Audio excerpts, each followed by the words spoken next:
Yeah, so I will disconnect right now and I will drive home. And Oh, then you don't want to advertise the fact that you're releasing your new single? Yeah, go here, Timothy La Motocasco. It's my rock, psychedelic, garage, Oh, cool. punk, That should be our underground. opener. You could play over my Howdy Folks with your new single. Go stream my band, please. Post the link. No, his music's actually really good. I really like it.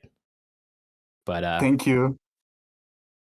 Hey, But when Zoda, do you know when Christopher Columbus made it to the Bahama Islands? 1454. Actually, Close enough. not that bad. You're only a couple years off, yeah. No, 1494. Ooh, even closer. Were you listening in on the quiz? No, I remember because of Assassin's Creed 2. There is a comment like they said like Christopher Columbus got to an island, and it's like a whole dialogue in the game. So I remember that, and I passed every history exam because of that. You passed the class because of video games? Yeah, Assassin's Creed is really good. Yeah, I mean, that's how I learned when D-Day was. Let's be real. The Medal of Honor series from back in the day. I follow this TikTok account called the DK Oldies. They like repair and restore vintage video game systems and then sell it. And they like post videos of what people ordered. And they're like, shout out to Matt, who's like trying to be on Jeopardy. And he ordered the Jeopardy video game for like Nintendo 64, PS1, PS2, PS3, like every console and every edition of Jeopardy he bought in the hopes that like this is going to be his prep he needs to be on Jeopardy. Oh my God. Did he get on Jeopardy? I don't know. The video just came out of them shipping his order like a few days ago. I'm hopeful for the man. Anyways, so yeah, Rod, you're gonna be our beige mystique for the next 6 minutes. So, thank you. Yeah. I'll be like... Pretty much. But this week's episode is a news episode. So, you can give the opinions of how you feel about this news as it comes out. Because it's probably new to you. But first up on the Docker here, not to say that Docker's on the news, but it's Exchange. Bunch of bugs came out for Exchange. We started seeing a bunch of hacks again, which isn't surprising. I think Microsoft pretty much says to go fuck itself anymore. Like when it comes down to on-prem stuff, like I don't care, man. Just go figure it out. So Patch Tuesday came and went, and we have no patches. What do you think about that, Beige?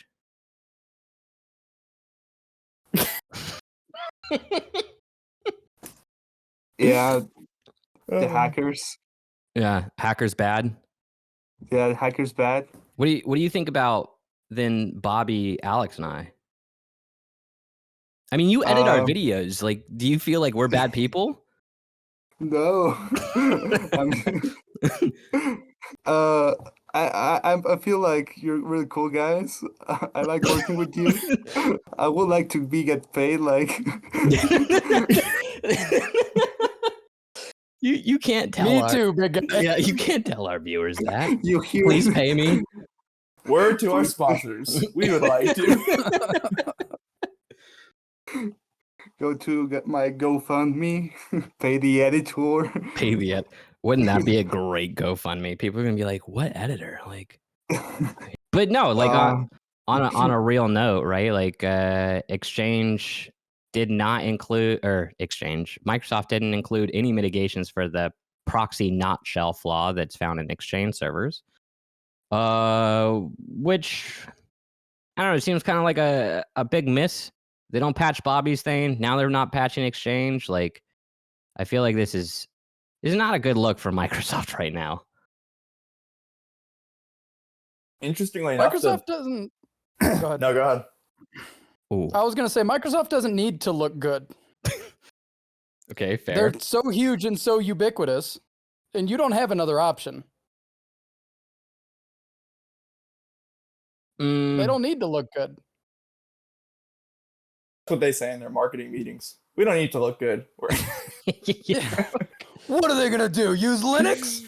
Like, That's a fair point. But on the same note, oh look, it's Wenzoda. He joined now. Hi, Wendoza. Oh yeah, Wendoza, not Wenzoda. It's like Wingardium Leviosa. No, it says Wenzoda. Bro, who let the editor in? we do what we want. Bro, Is it he's You Wendoza? weren't been, here. He filled in. we've been He trying is- to talk he is- about ProxyShell for like the last, or ProxyNotShell for like the last 5 minutes, and we've We're just gonna do our completely clap failed. again. Oh, yeah, Let's here just we- do here we clap, go. right? Okay. Yeah. 1, 2, 3. It's called latency. Get over it. Yeah. So this will be All an right, new interesting start. episode. Is it a new start? I think we just Yeah. keep going. I think this is true to our fashion of like what in the world is going on. I have no clue what's going on. We're talking about the ProxyNotShell. So if you weren't informed yet, Microsoft's Patch Tuesday came and went, and there's still no patch for the ProxyNotShell and Exchange server. And I'm saying it's not a good look from Microsoft. Alex is saying Microsoft don't give a shit. Their marketing team is pretty much like, we make money. You know, so You're not going anywhere else. I don't care. I mean, fair, but you know, like it comes down to, don't you want to protect at least your customers' data? Yeah, but do you really have to if you're Microsoft? Okay, so I feel like we're all against the idea of Yeah. like big corporation, big fuck you, basically. Essentially, I mean, I would love to see that. I would love to have high hopes, but until they're held accountable, I mean, why would you waste resources until somebody's going to make you do it? Okay, fair enough. Unless you have like ethics. So Oh, I've said it before. I will say it again. There is no such thing as business ethics. I look like you Not live a in a thing. cave. you do look like you're in the same studio as Rod, but like it's just But like, he Just won't let me slightly- out of the dungeon. yeah, it's just like the one side of the studio that isn't lit. You know, like they're trying to save Close out this money. curtain. There's Ross. Hey, buddy. Just go ahead and edit your finger going through the video and getting it. Yeah, exactly. I don't know. This seems Well- pretty bad though, right? Like it's like the new recommendation that we as cybersecurity professionals, should we be telling our clients like, hey, don't use Exchange, right? Don't use Microsoft on-prem services, like go to the cloud. Because that's what it feels like. It feels like another like PowerShell push where they're like, hey, we're going to push everything into PowerShell, so you have to learn it. And now it's like, hey, we're going to make sure everything fucking sucks, so you have to buy our cloud services. Like, But I was just about to say, like, when have we encouraged on-prem Exchange in the last few years? Like, every assessment I've done, I've listed that as some form of a risk that you have Exchange on-prem. Keeping up to date with that, rolling out your own patches. I mean, it's hard, man. It's work. And Microsoft, I don't think they make it easy. no, I would agree with you. But, you know, on that same scale of things, why then even release an operating system, right? Like, if we're only going to ever push the cloud thing, and God forbid somebody from Microsoft is like, ooh, that's fucking genius. Cloud OS. Let's go. Cloud OS. Dude, everyone with thin clients? Yeah. Then AWS is like, fuck, we got to buy more graphics cards.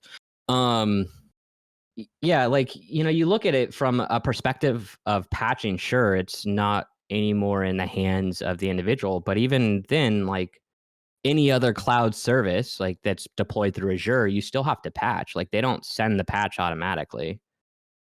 So you're now running into the issue of, I no longer own the equipment, I no longer own the software, and I pay a yearly fee to have to do all the same shit I used to do. I mean, I think it's that age-old question of like, where's the value, right?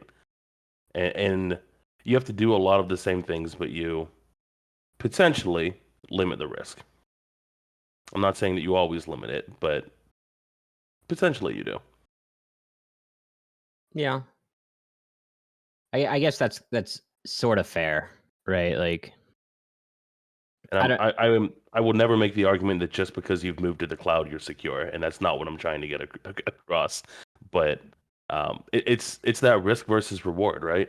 Like it's the doing the analysis and figuring out where are we going to cut costs and do the bare minimum so that we don't have to do the bare minimum so that we're secure.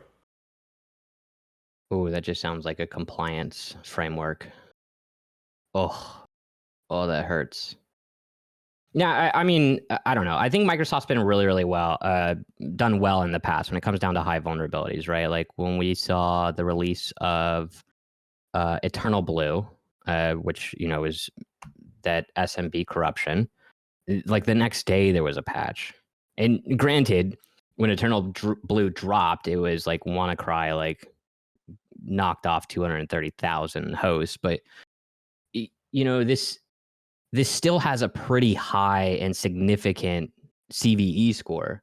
Like they say that the exploitation is less likely for it, but they also noted that an unauthenticated user could use it to escalate their privileges and gain control over it. So, like, wouldn't that still note as like a high vulnerability? You'd still want to at least put something out, some sort of thing. Talking to Alex earlier today, like Microsoft just released the GPO to be able to make Defender stop you from dumping LSAS. So is that more important, which is on-prem, or on already authenticated, or is the exchange issue more important? If I have to answer honestly, I'd say that stop me from dumping LSAS is more important. Yeah, why would you It's say easier that? for me to get execution on some random dude's machine that clicked an email he shouldn't have than to hit that exchange server. Probability-wise, I'm more likely to land on Billion Accounting's machine. Dump LSAS out of that. I have no idea why we're getting echoes. Anybody else getting echo? I'm losing my shit. No, I think that's all the shrooms you've been doing. I did when I was talking. Oh, okay, weird. I bet it's Craig. What the fuck was I saying? It's more probable that I land on Billion Accounting's system and can grab old credentials out of there from some local administrator and do work with that than it is I managed to drop into their Exchange server. Are you sure though? Because like Exchange is like publicly available, right? Like you're sitting right there on the bleeding edge of their network. Whereas like, exploiting something where you don't have to interact with the user is instantly more viable than, say, phishing a user and attempting it. Because then you still have to privilege escalate. Yeah, what's up, bud? I gotta leave right now. He's been like trying to get our attention for 10 minutes. Like, can you shut the fuck up so I can go? When asked, though, what are you doing? Bye, editor. Oh, there he goes. Claps again. Yeah, what a shit show. Just to make sure things went through. Yeah, one more time. Yeah, I wonder if it like pop filters it out. That'll be even funnier. Because then he'll have to figure out how to align it based off of when the hand touches. All right, well, I think I could probably harp on Exchange a lot more than probably most of you guys, because I was once an Exchange 2003 administrator, which fucking sucked. So we should probably. I think we will revisit aspects later, or at least I want to talk more about when we talk about kind of the blockchain attack later on, kind of that, Web 1.0, Web 2.0, Web 3.0, to the to the point around like, would we recommend to clients that they use Microsoft products? I do think obviously Web3 has its downsides, but I do think it's an opportunity for a new set of technologies, a new set of frameworks to really be implemented at large scale across companies. Because if we think about it, right, from the history of time, Web 1 to Web 2, nothing all that changed in terms of the technologies itself. Things just became faster and better, but there wasn't really any groundbreaking shift between. More interactive, yeah. Exactly, more interactive, but really no. I mean, the consumer blockchain and everything that's going to happen there, I think, is really going to be a huge shift in terms of frameworks and technologies that are going to be used by companies. Not that Microsoft is going to vanish off the face of the earth, but I do think it's going to provide more of an opportunity for these upstart players and kind of this next generation of tech companies to become incorporated into corporate environments. Do you think that there's any real challenger to Microsoft right now in that space? It's still so early. I think there's so many people in the race to develop, the most secure blockchain, the best blockchain, the one that's going to, support our mortgages and bank transactions and, probably not email systems, but our ways of communicating securely. I think it's still too early to say. I mean, I went to the Web 3.0 conference this year at MIT, and it's like, it felt like going to like South by Southwest in like 2005 or something, like it felt like you were really at the groundswell of something interesting, but that hasn't quite reached its maturity yet. So I don't know. I think we'll see. I mean, that's a good transition into the next bit of big news, which was some dude named Water Laboo stole $100 million US dollars from the Binance chain, which dollars. That's a lot of dollars. That's so many dollars that he's gonna have to pay a lot of taxes ultimately. Man, think about that kind of grant. How do you file that on your taxes? Stole blockchain money. Actually, this one's kind of cool, I think, ultimately, because like something that we've been trying to get into at my company has been like trying to get into Web3 hacking, right? And while we've had some experience and some success with doing like NFT smart contract hacking, this is along the same lines, but now is exploiting a cross-chain bridge to steal money, almost like the what was it, Office Space? They're like, we're just taking pennies. And Fractions then, of a penny, man. Yeah. Then it was like, oh shit, destroy the printer, bro. Then The Undertaker came out. I saw I don't know what movie you guys saw, but it was See the Bollywood version of Office Space? Yeah, it was pretty intense. Yeah, Pamela Anderson was in it. What are these 90s references? Isn't that Office Space? Oh yeah, that's It was fair. like 97. That is. Don't fact check me on that. That was a guess. Yeah, no, I mean think it was that's a bit earlier, but yeah, you're probably right. But no, I think this one's actually kind of interesting to talk about because it is based off of a cross-chain bridge between the BNB Beacon chain and the BNB Smart Chain, which is nicknamed the BSC Token Hub. Which is like, why do we have to fucking come up with more like acronyms? Can we just like call shit like normal stuff? But it was a sophisticated forgery at a very low level of the library. Where the threat actor was able to steal up to they stole around $100 million in assets. So like, as we start looking at crypto being much more utilized out there, like, what are you guys' opinions on theft at that level, right? Because now it's all electronic. It's not like as well defined as maybe say credit card transactions or PCI transactions. Now we're talking about something that is entirely crypto based. Yeah, I think that's kind of nail on the head. It's not as mature, it's not as well defined, it's not as well regulated and defended. So this kind of stuff is going to keep happening until it becomes those things. That said, there's still credit card fraud, and it's absolutely still possible. You're never going to get rid of it, but I think you're going to see a lot more of it until it becomes a more mature, generally accepted technology. Like I can't use that stuff here. I can buy stuff online, but like I know in some cities you can roll up and be like, boop, here's my Bitcoin wallet, and you can buy a coffee for 0.00000231 Bitcoin or whatever. I live in nowhere, Montana. People don't even know what a Bitcoin is here. Oh, I can guarantee To you be they honest, know what a Bitcoin in Missoula that's is. how I like it. If you go to They just I'm not Missoula, in they Missoula, know. homeboy. Yeah, I know, but you go to Missoula, they'll know what it is. Yeah, that's a different conversation. The housing market there is a nightmare. Mm. But it's still such a new infantile kind of scheme for transactions that it's not managed, it's not mature, it's not regulated, it's not maintained to the degree that more commonly accepted stuff is. Yeah, And back to, go go ahead, David. it happened. It's what's gonna happen. We're gonna just cock over each other. No, go ahead.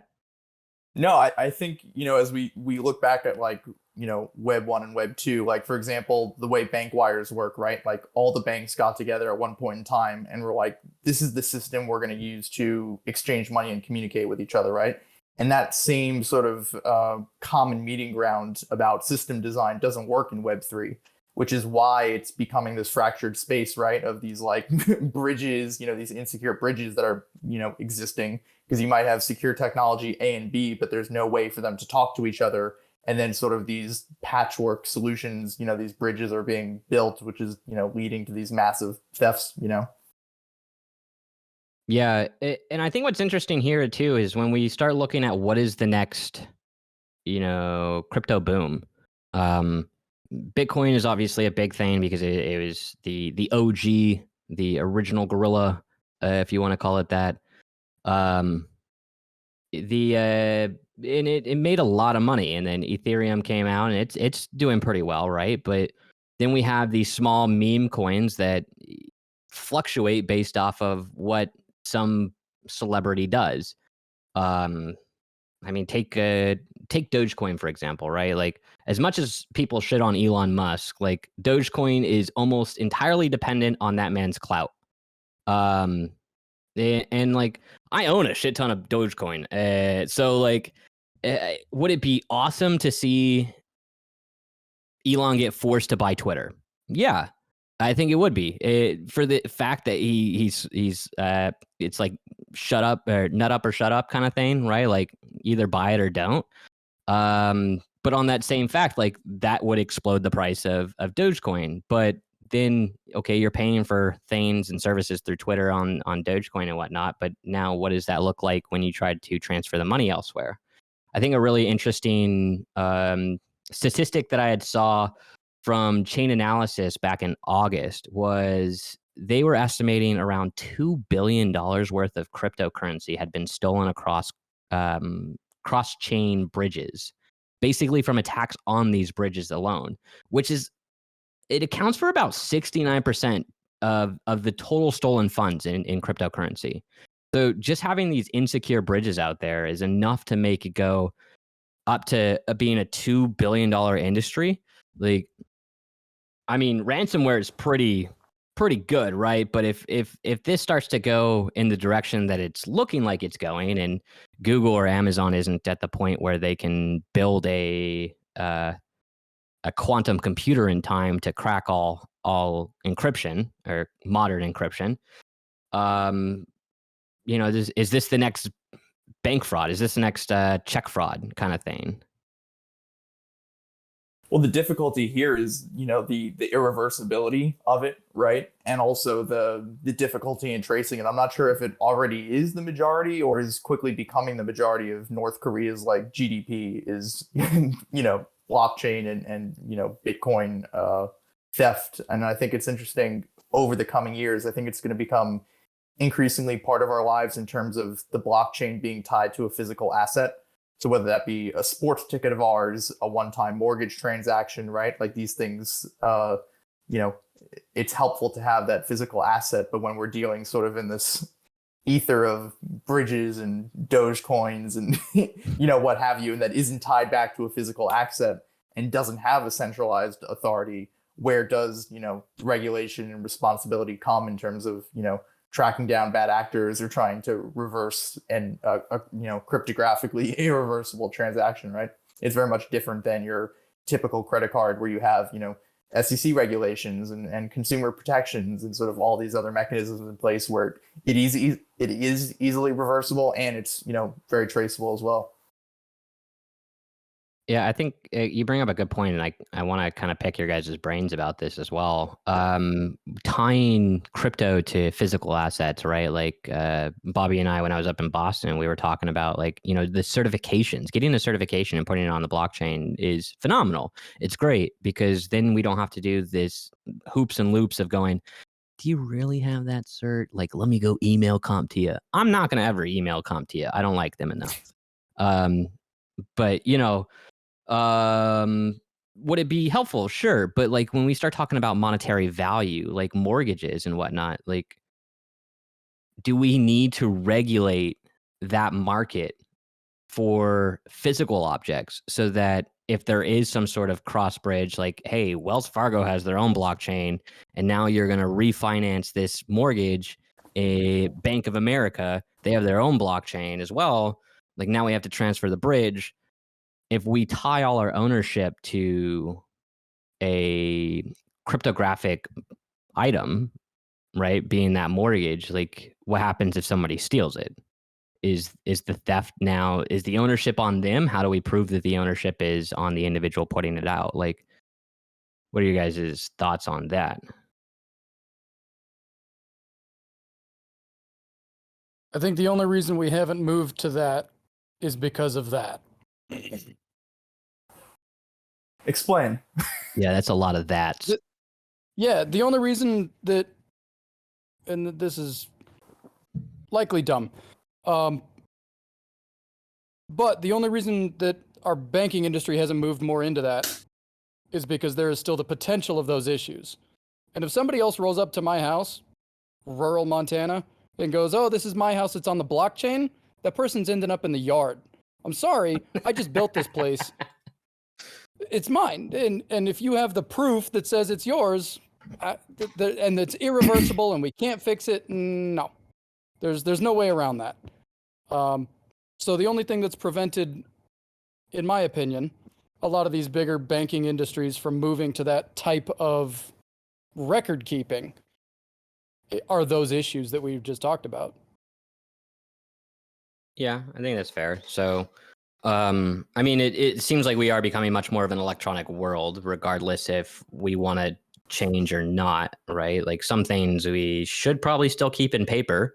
Like I still have the mortgage paperwork, right? Like as one should, but like how do we keep up with the times, right? Because it's gonna change.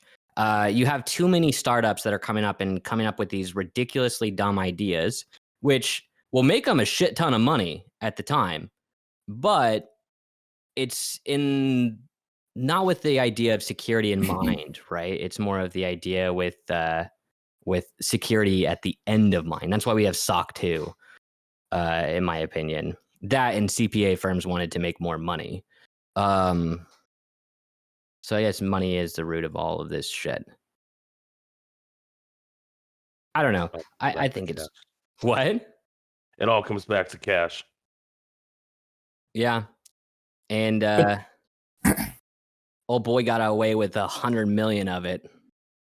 But tying blockchain assets to physical assets at the same time doesn't negate the security risk in a way that, say, like writing down your passwords on a piece of paper instead of keeping it in like a faulty password manager does. I mean, we saw I think it was last year, this guy sold his condo for like $500,000 in Seattle or San Francisco. And he said, okay, I'm going to put the money into Bitcoin and transfer it from kind of one of the US based exchanges to a Canadian exchange. So this way I don't have to pay like this real estate deed transfer and kind of, all these like government taxes that Canada and the US would take. And he, put the $500,000 into Bitcoin. He transferred it from Coinbase to this, Canada's largest exchange.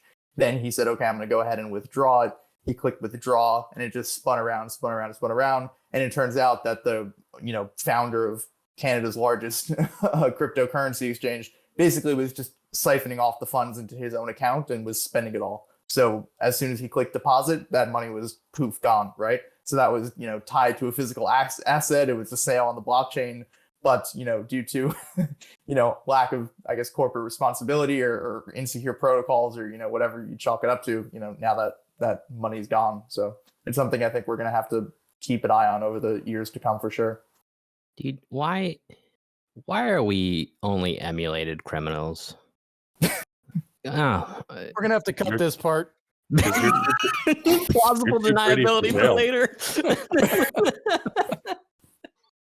That's it, man. You're too pretty for jail. Dude, I am far too pretty for. I would have to shave my head, for sure. Wait, can we clap? That's the good intro. I'm far too pretty for jail. Yeah, and then they'll get to this part and be like, "Wait a second, we already did that." Wait, how many times are these guys gonna clap? We're using a new recording software, so it's exciting. Yeah. Also, it gets in the editor's way, and that's kind of funny. It's always funny. I love that part. Yeah. I don't know if he actually watches our videos. I'm gonna be honest with you. I think he looks at them and he's like, "I don't like these widows. Let's keep going." But we don't pay him. He drags it into iMovie and then just. Yeah, good enough. Export.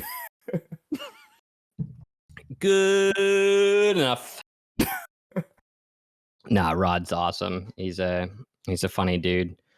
Yeah, I mean, I think this is another topic that we could all kind of just rant about, as it really is still not a regulated industry.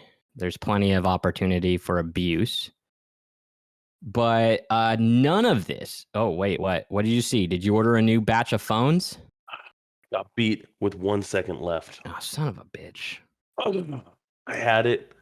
I waited till the last 10 seconds. I won it. 1 second left. Somebody beat me. I'm sorry. Well, now it's forever immortalized in a video that's going up on the internet. That in 20 years, when the robots take over and kill us all, will be deleted. But, we'll all be dead, so it won't matter. But everyone will know that you lost a bet. When all your goodwill bets are on the blockchain, failure. Immortalized forever on the chain. Could you imagine? This dude was about to spend $300 on a sex toy. Like, wait, what? But don't worry, somebody else was more desperate than him, spent $305. Like, that one hurt. That one really. I thought I had that. Yeah, I mean, I had my one good win on eBay, which was like an $80 2080 Super. So, which works fine, by the way. It only cracks hashes 100 mega hashes less than its non-broken brother. So pretty cool. Anyways, I think the true cool news of the last 2 weeks has been we talked a lot of shit about Uber the last time, but guess what, dudes? The CSO's going to jail. Is he? Yeah. I know that he was. I know that he was on trial when that was happening. C-suite jail. Federal prison. Yeah, he was convicted guilty. Yeah. Okay. Yeah. So actually, I think this is the best thing to happen to CSOs in a decade. And let me explain. Nobody cares about the Uber CSO anyways. I'm sorry, dude, if you're listening. Like, you should have said something. He's watching this under house arrest right now. Yeah, he's like, I'm gonna come back and murder these guys. I mean, this is actually phenomenal for power to CSOs out there, in my opinion. Too long have the security groups been told to shut up and sit in a corner because legal or sales or somebody is like, we don't want our reputation broken. And now, because it's definitely the CEO's fault, it's definitely the lawyer's fault. We know for a fact it's that. It's not the CISO. I can guarantee you, Joseph Sullivan is not a person who would have just been like, yeah, you know what? We don't need to involve the feds. The first thing he probably said is, we should probably involve the feds. So today, right? I guess not really today, but really on October 5th, is the date every CISO got the power to say not only no, but fuck no, Snake. I ain't covering this shit up. Eat your dumbass with some mayonnaise. Nobody's gonna. Never mind. Cut that. Nobody gets it. Action figure therapy. Go check it out. YouTube.com/action figure therapy. Maybe. I don't know if they're Gang still nap? around. Gang nap. If it's a rule, or if it rhymes, it's a rule. Yeah. But no, I think this is actually the biggest break for CISOs in everywhere, right? Like, I mean, it sucks the dude's going to jail or house arrest or whatever he's doing, right? Sucks he's got a felony on him. But I mean, this is huge.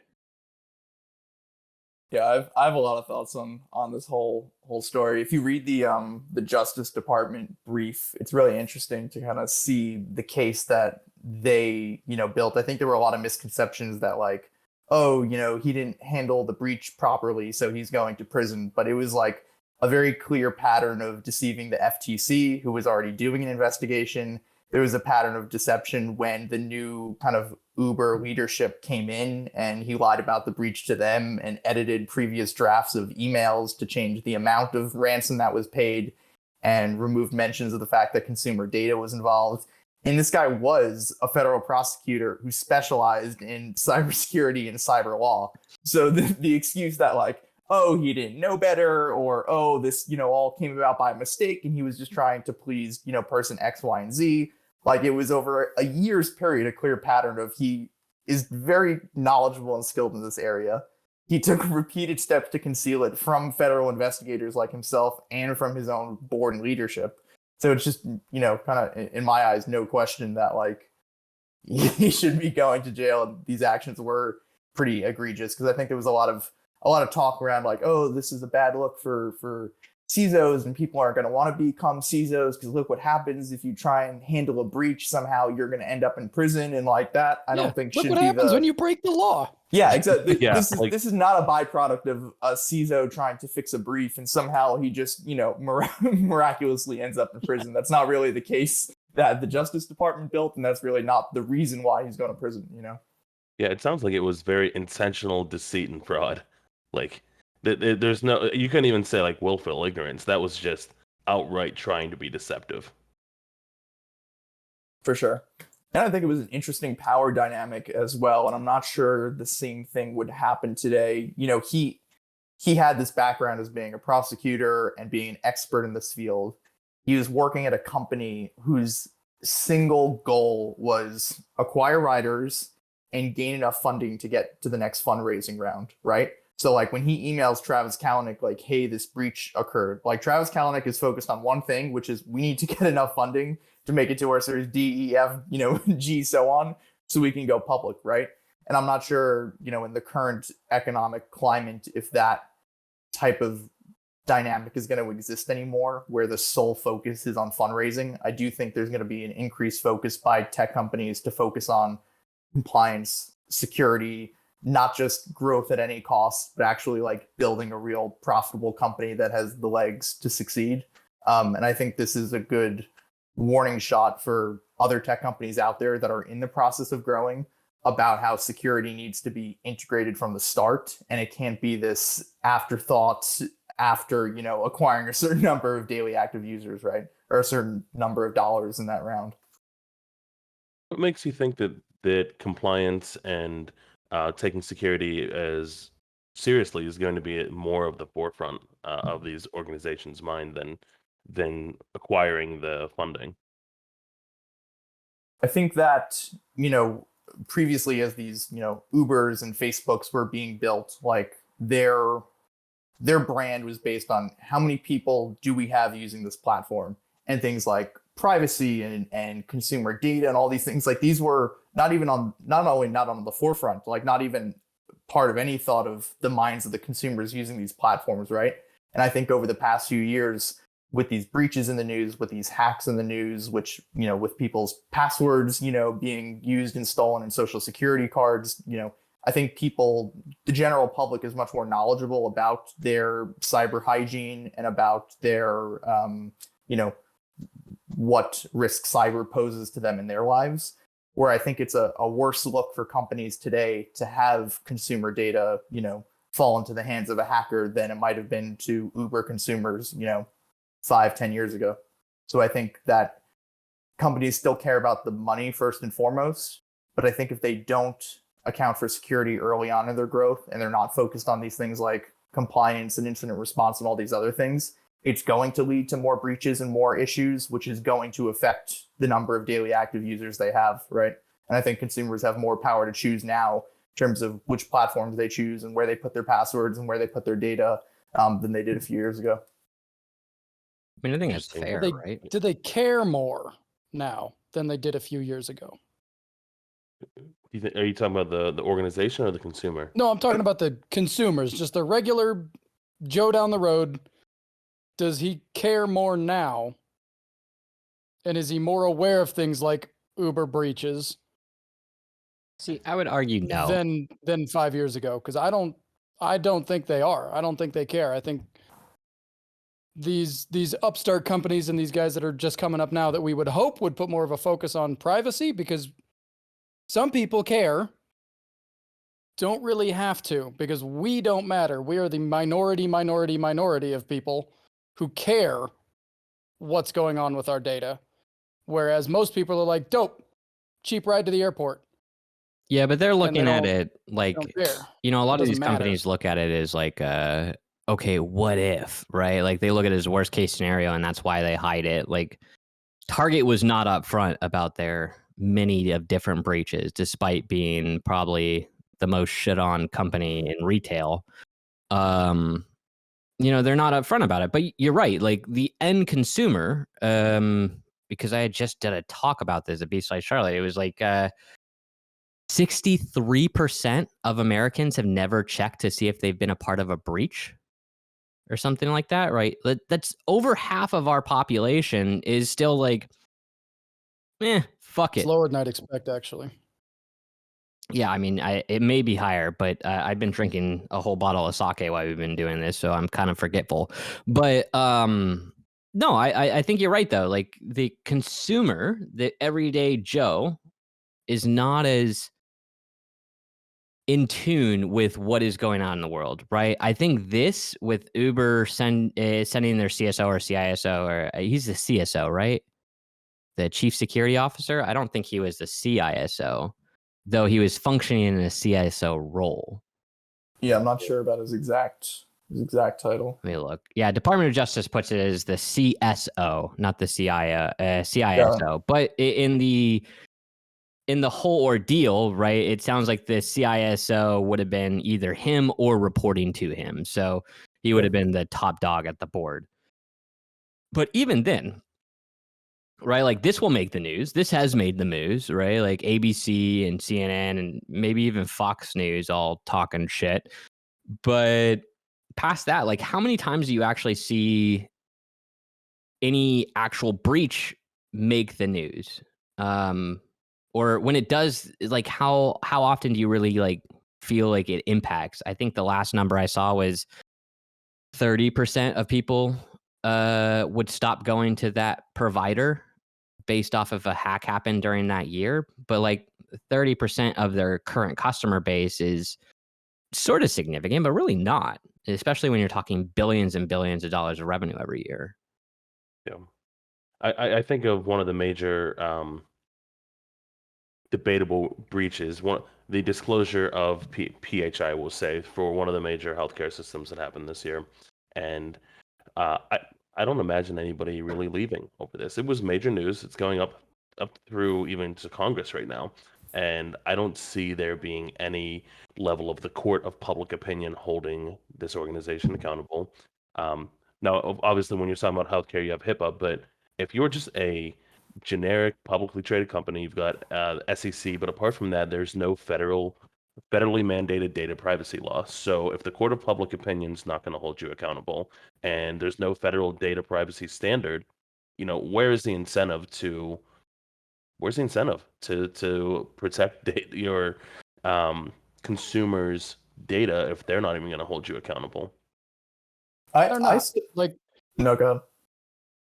Sorry, we keep stepping on each other. Sorry, buddy. That's the Okay. internet.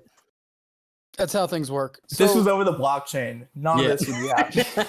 Where's Yeah, the we kick You out can look at the button? ledger and see who spoke first. I suppose we could. And to your point, the court of public opinion is never going to hold them accountable, right? Like I was saying, we're so desensitized to it. Facebook, the little robot thing that tells my other robots when to vacuum with the Alexa thing. We're so Say it used to loud. that. Like, oh, I clicked a link and then I went to this guy's Facebook page and now I'm getting advertisements. That's just how it works. We're so desensitized to the complete lack of privacy when we're on the internet that nobody's surprised when Uber has a big data leak or Target gets schwacked or whatever. And it's become such a thing. Yeah, sure, it might hit CNN and become, news for 2.5 hours, but then we get bored of it and we don't care. Still think it's on the public conscious more than we might realize, because if we look at, for example, let's just look at we've talked about Microsoft, but let's say Google and Apple, right? Like these are trillion-dollar enterprises. Like what corporate decisions are they making and where are they spending their marketing dollars? Like you look at Apple, right? Like they made the decision, we're going to require like user prompts to respond to whether they want to be tracked or not, right? As part of this big, iOS privacy rollout. So, to respond to the consumer desire for privacy to be at the forefront and not feel like they're being tracked and watched and have all their data taken by every app. And they're advertising that, right, in their iPhone commercials. And then you look at Google rolling out their Pixel devices and, what commercials on national television, it's talking about their new secure, Titan chip that, boots with the Pixel. And your average Joe doesn't probably understand what goes into that, or, maybe doesn't exactly care about how it works, but he has some consumer confidence or is more likely to buy that device, right? Or Google thinks so, by informing the consumer that their device is more secure than their competitor. So I do think that it is on the public conscious more than we might realize.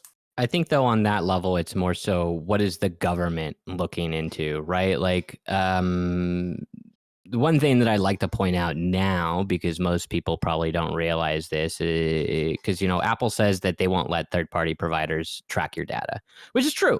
They really don't. They won't let third-party providers track your data. The funny thing is though, Apple tracks your data. They don't give a shit. Right. You could put a VPN on your phone and your location data, as well as like the voice pickup and AdSense data, still gets sent outside that VPN. So yeah, I think you're right. Like on some aspect, like people are concerned about like government spying, especially since the age of Snowden and his like false flagging of like what the government was doing to American citizens. So there's always been this big, huge concern there. But I think what the big argument here, when it comes down to consumers to like disclosing a breach, we're so used to it at this point, right? Like Target's been hacked how many times? I mean, I'm pretty sure every single one of you have the ability to go out and get identity protection for free through some company because there was a breach, right? Like all you have to do is look. We're so used to it at this point that like by disclosing a breach, your risk of loss of revenue or your risk of loss of customer base is going to be nominal in comparison to if we cover this up and now we're going to go to jail, right? Like as a CISO, I'm much more likely to go tell my CEO to go fuck off than you lie to the FCC or the FBI. Because I mean, you're right. Like Now maybe, yeah. Yeah. I mean now, but that's the thing, right? Like this gives so much ammunition to the CSOs, the CISOs, the IT audit managing directors. Fucking hell, English is hard. Right? Like all these business leaders in IT, it gives us so much more of a reason to be like, no, fire me, but I'm not going to jail.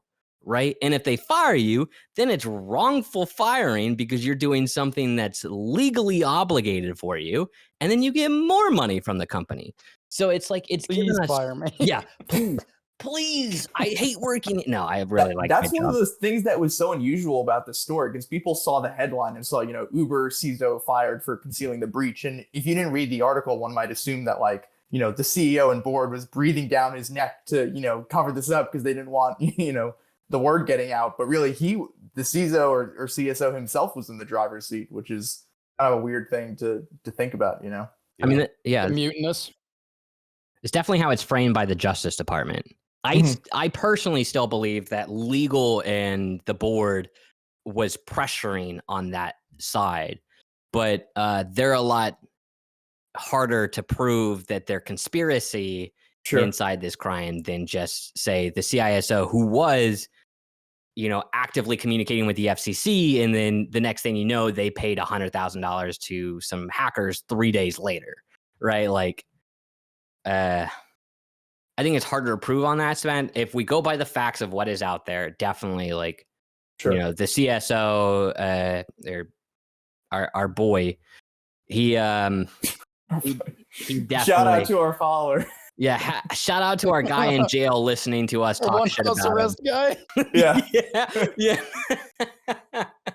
But you know what I mean? Like, it's a lot easier to track his movement because he's had this written communication between the threat actors and himself, whether that be through LinkedIn or through email or something in that sense, in comparison to maybe a CEO or legal, where a search warrant isn't necessarily going to cover the communication between the CEO and a CSO.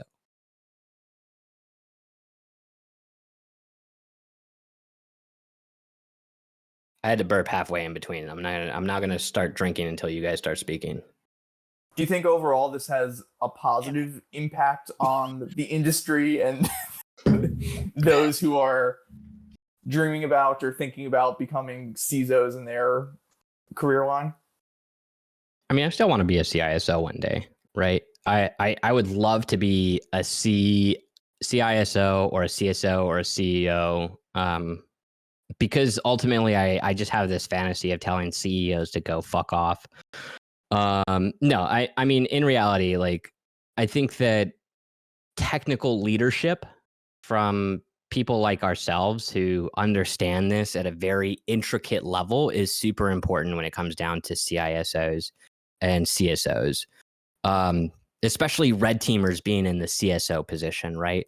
There's like two groups of people, red teamers and police officers, and not like normal police officers. I mean, more like those who are involved in criminal investigations of cyber crimes, right? I think those are the two perfect people for CISO positions.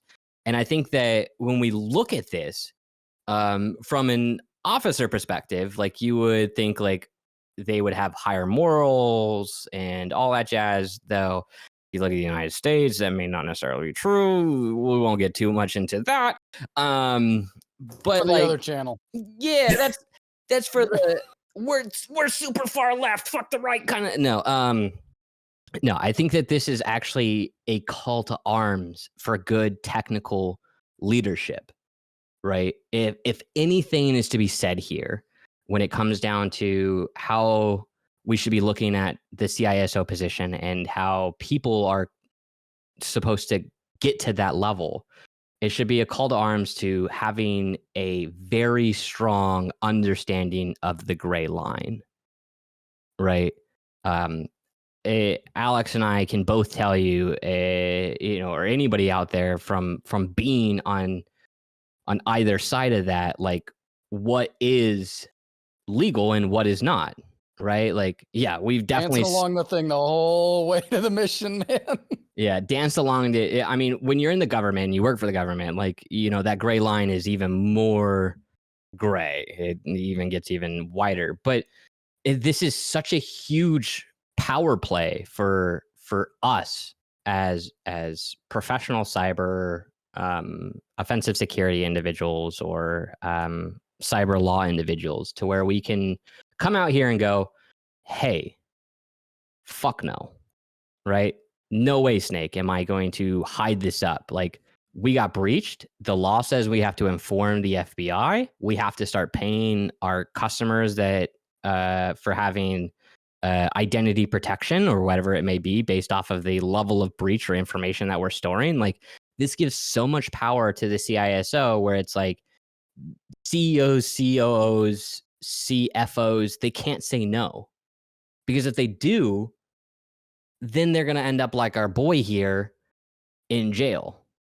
Right? Because then it's not, Yeah, my you decision. pass the responsibility up a level and you go, no, I'm disclosing this. They told me not to.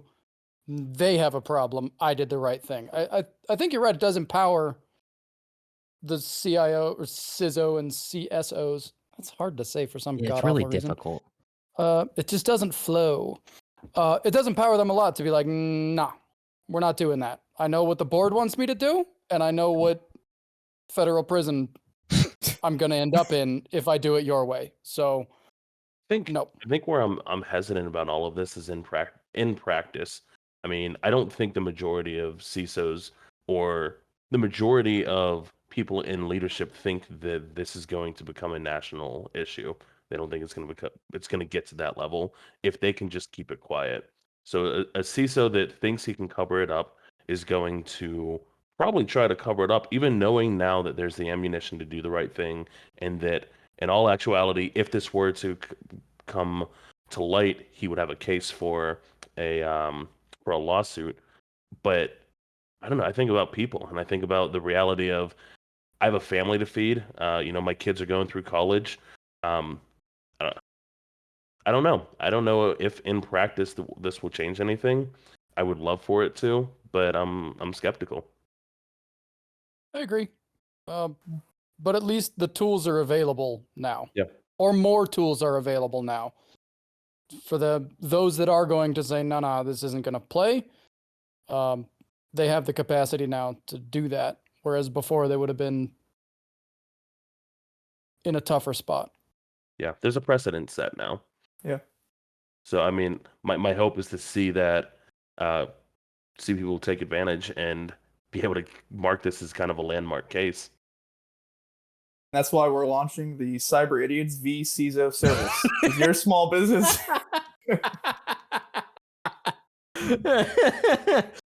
Yeah, you don't want to tell your CISO or you don't want to tell your CEO to fuck off, we'll do it for you. We'll do it in a Marty voice, from Rick or Morty voice from Rick and Morty. If you want SpongeBob, we can't do that. I'm sorry. Like, none of us have that voice. I might have that voice, actually. We're just bad news delivery service. Yeah. Like, you don't want to do it?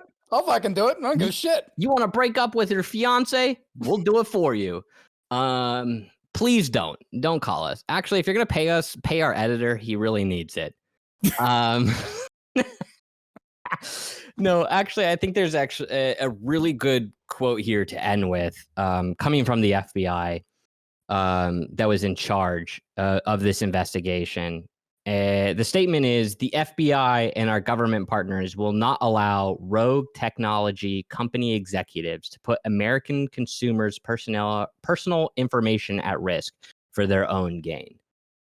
I think that is definitely like a click kind of moment. You in my house, boy, in the South kind of thing. Like, this is the FBI saying fuck around and find out, right? I'm pretty sure I said the F word more times than enough tonight. But it really Not is a Disney movie. It's It's called The Cyber Idiots. It's indignant and stupid and silly. If people don't want to listen to it, that's fine. yeah. All you have to do is listen to the first 5 minutes I to was just gonna understand say- we have no idea what we're doing. We had to censor the first episode, the very first one. Oh, I forgot about that. Yeah. No, that's awesome. With that note, I think we go around the horn again, give our last statements. Bobby, we'll start with you. I'd like to shout out our sponsor, Marty's Car Wash on Route 9. Do you need your car? No, we should all try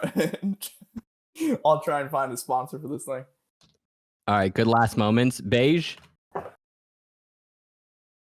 Did you know that STDs are rampant in retirement homes? It's like a real issue. What else you got to do? Check it out. Look into it, man. It's like a health crisis. Safe sex. Old people that are listening, safe sex. Hey knuckle and wet knuckles. That's all you got to do in retirement homes. We made it so far into this too. It's about an We were doing hour, so well. an hour in, and we're doing it. 4 episodes. 4 episodes. I'm still impressed we managed to re-rail the derailment that was the first 20 minutes.